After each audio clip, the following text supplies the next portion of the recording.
Hello, you've just stepped into Veloran, a place for minds that wander and wonder.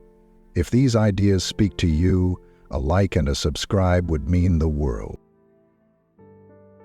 You've been told you can have it all, that with enough hustle, enough planning, enough efficiency, you can do everything, be everything. Master your career, your relationships, your health, your passions, perfect your mornings, your nights, keep your inbox empty, read the books piling on your shelves, take the trips you dream about, be there for everyone who needs you, and always stay one step ahead of time. But here's the quiet truth that no one ever taught you. You won't. You will not get everything done, and that is not a flaw in you, it is the shape of existence itself. There will always be more tasks than hours, more dreams than days. Life offers you a plate far larger than what time can hold. You keep reaching for more, thinking one day you'll catch up, but the list regenerates faster than you can complete it. For every box you tick off, 3 more appear. And somewhere deep down, you already know this. You feel the weight of it every night when your mind races through undone things. You feel it in the tension behind your eyes, the exhaustion creeping into your bones, the quiet guilt that hums beneath every moment of rest, whispering that you should be doing more. But the guilt is misplaced. You are not failing. You are living inside a human life, and human lives are finite. Sylvia Plath understood this in her poem To Time. She wrote of how time swallows memory, erodes everything we cling to, returning it to the blankness of a beginning. She saw time not as a thing to master, but as a current that carries us, willing or unwilling, toward the end. And so this need you feel, to finish everything, to catch up, to somehow win against time, it is born from a misunderstanding. You cannot win, because this was never a game you could beat. It is a strange cruelty of modern life that we are taught otherwise. Productivity culture whispers that if you just optimize more, wake earlier, schedule better, work harder, you'll finally reach a place where everything is done and peace awaits you there. But no such place exists. Even if you cleared today's list, tomorrow would bring another, and the next day, and the next, until your final breath. The philosopher Heidegger spoke of being toward death, that human life is defined by its limited horizon. We are not infinite beings, and yet, much of modern thought tempts us to live as if we are, to pretend that time is ours to control. But the clock is indifferent to our plans. You will die with tasks unfinished, conversations unsaid, books unread, words unwritten, places unseen. You will leave this world mid-sentence, as all of us do. And though this sounds somber, it is a kind of freedom, because if you accept that you will not do everything, that no one in history ever has, you can stop trying to. You can begin to choose. You can stop running after a horizon you will never reach, and start walking the ground beneath your feet.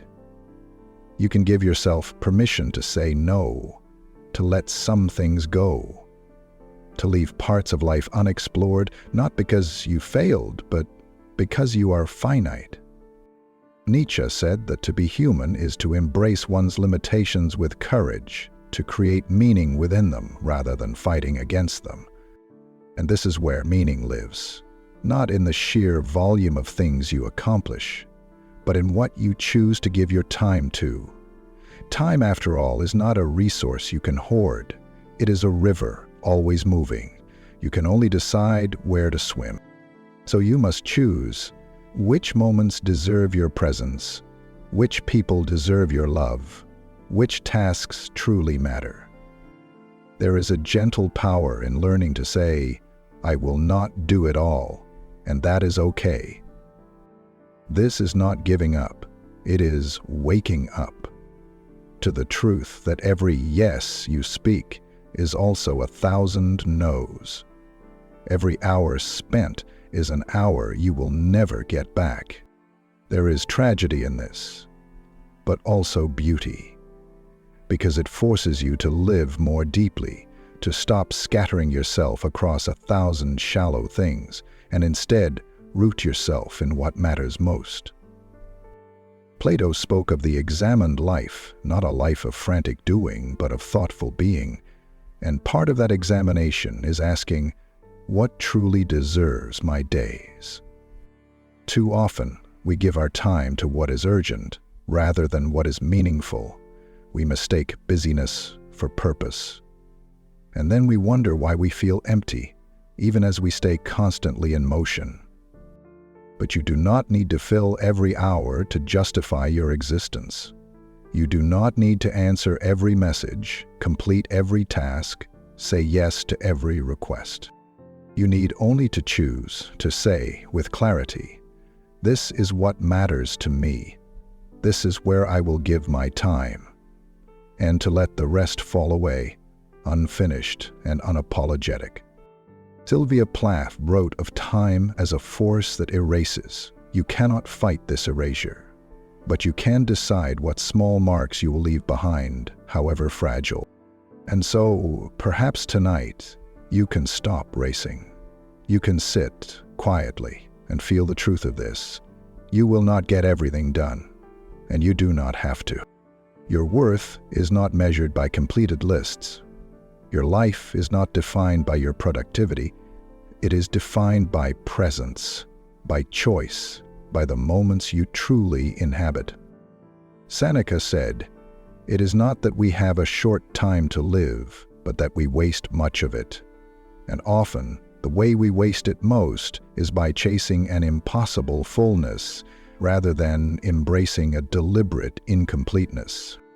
To live well is to know that much will remain undone, and still to live anyway, to love anyway, to create small imperfect things anyway, to rest, knowing the world will keep turning without you. So tonight, breathe. Release the grip on your list. Let some things go. Time will erase most of what you do, and that is not tragedy, but nature. You do not need to beat the clock. You only need to live within it. Choose well. Choose simply. Choose what matters, not what is merely unfinished. You will not get everything done, and that, in the end, is the shape of freedom. And here's something harder to admit. Some of what you think you want, you don't truly want. Some tasks exist only because someone else expects them of you. Some dreams you chase were never yours to begin with, borrowed from the culture, from your family, from some old version of yourself you've long outgrown. And if you lived long enough to do it all, you might find parts of it hollow. So part of this freedom is not only in accepting what you will leave undone, but in questioning what is even worth doing. When you face your finitude honestly, it sharpens your vision. It burns away the false obligations, leaving what is truly yours to carry. And maybe that's why so many people resist this truth, that you will not get everything done. Because in confronting it, you are forced to choose. And choosing is hard. It means closing some doors. It means grieving the infinite lives you will not live. But in that grief is the beginning of authenticity.